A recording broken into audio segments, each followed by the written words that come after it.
అందరికీ నమస్కారం.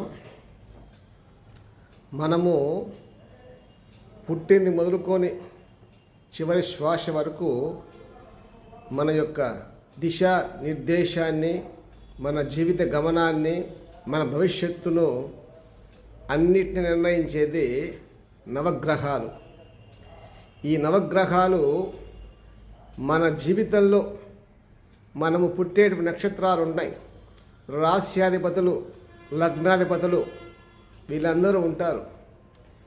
అలాగునే మనకు ఏ గ్రహం ప్రభావం వల్ల ఏ దోషం వస్తుంది, దానికి పరిష్కారం ఏమిటి అనే విషయాన్ని, ఏం జపం చేసుకోవాలా, ఎంత చేసుకోవాలా, ఏ జాతరత్నం ధరించాలా అనేటువంటి సంగతిని, మరియు ఏ రాసుల వాళ్ళు ఏ నామ అక్షరంతో మొదలయ్యే పేర్లు ఉండేవాళ్ళు ఏ దిక్కులో ఇల్లు కట్టుకోవాలా అనే విషయాన్ని మీకు ఒక టేబుల్ రూపంలో చూపిస్తాను. దాన్ని ఒకసారి చూడండి, జాగ్రత్తగా పరిశీలించండి.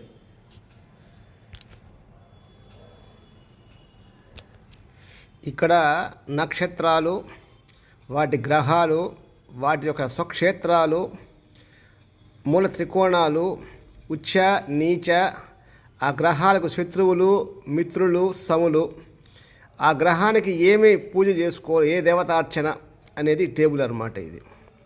అలాగునే ఆ యొక్క గ్రహాలకు సంబంధించి బీజాక్షర మంత్రాలు, నామస్మరణ, జప సంఖ్య, దానాలు, ఫలితాలు, ఏ రత్నాలు ధరించాలా, వాళ్ళ హోదా, అధిష్టాన దేవత, మరి ఏ పేర్లతో ఏ అక్షరం మొదలవుతుందో వాళ్ళు ఏ దిక్కులో ఇల్లు కట్టుకోవాలా అనే దానికి సంబంధించింది ఇది.